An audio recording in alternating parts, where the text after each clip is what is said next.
Hello everyone. आज हम पढ़ने वाले हैं आयोनिक बॉन्ड। पिछले लेक्चर में हम केमिकल बॉन्ड के बारे में कुछ चर्चा कर चुके थे। उसमें हमने आयोनिक बॉन्ड के बारे में भी पढ़ा था कि आयोनिक बॉन्ड का फॉर्मेशन कैसे होता है।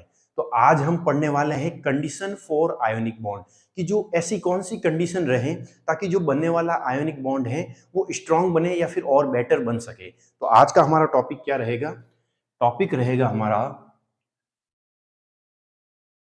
Condition for ionic bond. ठीक है, तो हमने क्या पढ़ा था कि कोई एक इलेक्ट्रो पॉजिटिव एटम है और ये कोई इलेक्ट्रो नेगेटिव एटम या एलिमेंट है। इनके बीच में जो इंटरेक्शन हो रहा है उसको हमने जनरली क्या नाम दिया था कि आयोनिक बॉन्ड है। ठीक है, ये तो अब ये कौन सी ऐसी कंडीशन हो इन दोनों एटम के लिए कि ये जो होने वाला इंटरेक्शन है वो और बेटर हो। तो इसके लिए हमारे पास पहला पॉइंट है इलेक्ट्रो नेगेटिविटी डिफरेंस। ठीक है, सबसे पहले बात करते हैं कि इलेक्ट्रोनेगेटिविटी क्या होती है। हमने पढ़ा होगा, पीरियोडिक टेबल में पढ़ा कि इलेक्ट्रोनेगेटिव एटम्स कौन से होते हैं, जो मतलब ये ताकत रखते हैं कि दूसरे एटम में से इलेक्ट्रॉन अपनी ओर खींच सके। तो उनको हम क्या नाम देते थे कि भाई ये इलेक्ट्रोनेगेटिव एटम है। तो इसी तरीके से यदि मैं मानूं कि ए प्लस और बी माइनस, यदि ए की इलेक्ट्रोनेगेटिविटी यदि लेस है, कम है, और इसकी यदि ज्यादा है, यदि इलेक्ट्रोनेगेटिविटी डिफरेंस यदि ज्यादा है, तो होगा क्या, बी जो है ए से इलेक्ट्रॉन, बी की यदि इलेक्ट्रोनेगेटिविटी ज्यादा होगी तो ए से अपनी अपनी ओर इलेक्ट्रॉन खींचेगा। ठीक है, और ए की इलेक्ट्रोनेगेटिविटी कम है तो इसकी वजह से वो इलेक्ट्रॉन आसानी से दे भी देगा। तो इससे जो होने वाला इंटरेक्शन है वो बेटर होगा। तो हम कह सकते हैं कि electronegativity difference between two atom should be high. ठीक है भाई, यदि इलेक्ट्रोनेगेटिविटी यदि दोनों की सेम होगी तो इलेक्ट्रॉन दोनों मतलब आपस में लड़ाई करेंगे लेकिन कोई एक दूसरे का इलेक्ट्रॉन खींच ही नहीं पाएंगे। और इलेक्ट्रोनेगेटिविटी डिफरेंस यदि ज्यादा होगा तो यदि आपस में वो लड़ाई करेंगे तो कोई एक जीत जाएगा और वो इलेक्ट्रॉन को अपनी ओर खींच लेगा, अट्रैक्ट कर लेगा वो इलेक्ट्रॉन को अपनी ओर। तो इसी तरीके से इस तरह हम कह सकते हैं कि जो दो एटम है उनके बीच इलेक्ट्रोनेगेटिविटी डिफरेंस जो है वो हाई होना चाहिए। ठीक है, दूसरा पॉइंट हम लेते हैं कि हमारे पास एक ए पॉजिटिव है और एक नेगेटिव है, एक कैटाइन है एक एनाइन है। इसको हम कहते हैं इलेक्ट्रो पॉजिटिव। ठीक है, मॉलिक्यूल या एलिमेंट बोल देते हैं। ठीक है, और इसको हम कहते हैं इलेक्ट्रो नेगेटिव एलिमेंट।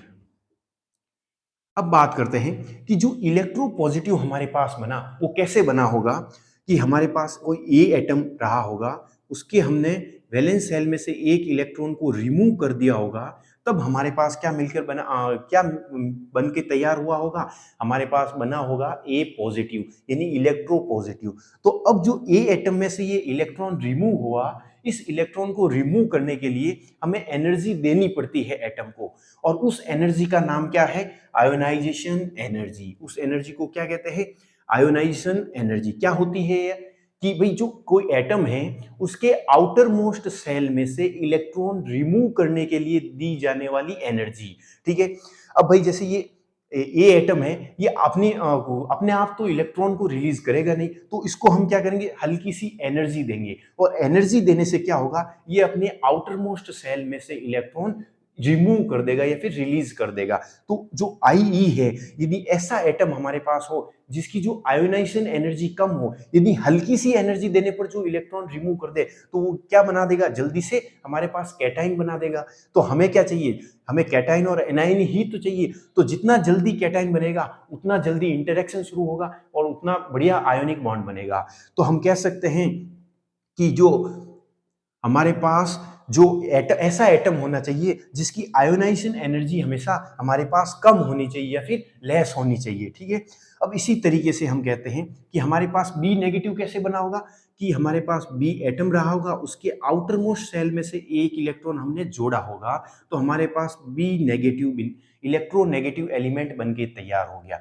अब हमें क्या चाहिए कि जितना जल्दी हो सके इलेक्ट्रोनेगेटिव एटम बने हमारे पास, ताकि इंटरेक्शन शुरू हो और आयनिक बॉन्ड बने।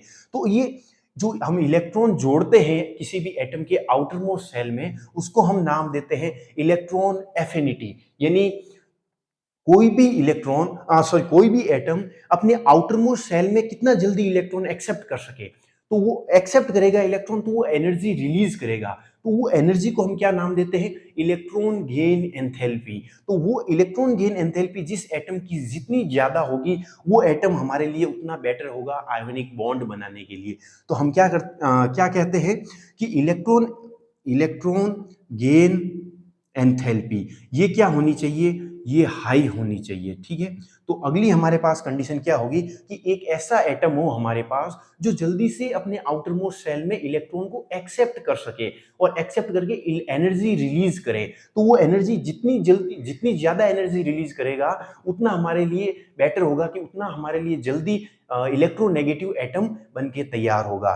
तो हमारे पास क्या कंडीशन रही, पहली इलेक्ट्रोनेगेटिविटी डिफरेंस ज्यादा होना चाहिए। दूसरा, हमारे पास इलेक्ट्रोपॉजिटिव जो एटम है उसकी आयोनाइजेशन एनर्जी कम होनी चाहिए, और हमारे पास जो इलेक्ट्रोनेगेटिव एलिमेंट तैयार हुआ, उसकी जो इलेक्ट्रॉन गेन एंथैल्पी वो हाई होनी चाहिए, या फिर हम कह सकते हैं इलेक्ट्रॉन एफिनिटी उसकी ज्यादा होनी चाहिए। यानी आउटर मोस्ट सेल में इलेक्ट्रॉन जो एक्सेप्ट करे वो जल्दी से कर लेना चाहिए। ठीक है, अब इन दोनों के बीच जो अट्रैक्शन होगा, जितना जल्दी कैटाइन बनेगा, जितना जल्दी एनाइन बनेगा, उतना जल्दी उन दोनों के बीच इंटरेक्शन होगा, और उतना जल्दी हमारे पास आयोनिक बॉन्ड बनेगा। ठीक है, अब हमारे पास जैसे यदि मैं एक एग्जांपल लूं, हमारे पास Na वाला हमने लास्ट वीडियो में भी हमने एग्जांपल लिया था, लास्ट लेक्चर में भी, कि Na हमने कैसे बनाया था, Na प्लस प्लस इलेक्ट्रॉन।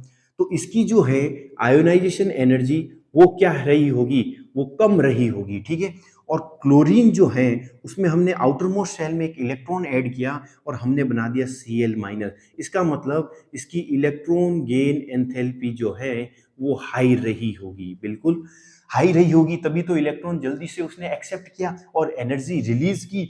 और एनर्जी जो रिलीज की, और अब इन दोनों के बीच जो इंटरेक्शन होगा, उस इंटरेक्शन से एनर्जी रिलीज होगी, और उस एनर्जी को हमने क्या नाम दिया, लेटिस एनर्जी।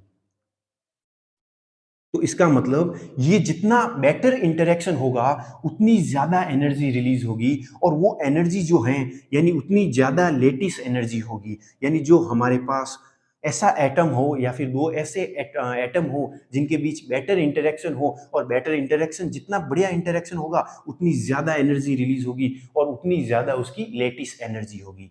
ठीक है, तो ये तीन इसकी जो है कंडीशन थी कि भाई आयोनाइजेशन एनर्जी कम होनी चाहिए इलेक्ट्रोपॉजिटिव एटम की, और दूसरी जो इलेक्ट्रोनेगेटिव एटम है उसकी जो है इलेक्ट्रॉन गेन एंथैल्पी ज्यादा होनी चाहिए, मैग्नीट्यूड में ज्यादा होनी चाहिए। ठीक है, ये नेगेटिव में होती है एनर्जी क्योंकि रिलीज हो रही है एनर्जी, तो ये जो मैग्नीट्यूड में इसकी एनर्जी हाई होनी चाहिए। और अगला हमारे पास है कि जो जितना बढ़िया इंटरेक्शन होगा, उससे इंटरेक्शन से एनर्जी रिलीज होगी, और उस एनर्जी को हमने क्या नाम दिया, लेटिस एनर्जी। और वो लेटिस एनर्जी जितनी ज्यादा होगी, उतना ये बेटर इंटरेक्शन होगा। ठीक है, तो आज के लिए इतना ही, मिलते हैं अगले लेक्चर में।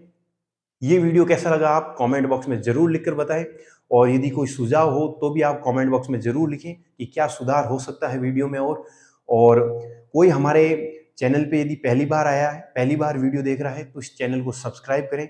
वीडियो यदि पसंद आए तो शेयर करें। थैंक यू सो मच, मिलते हैं अगले लेक्चर में।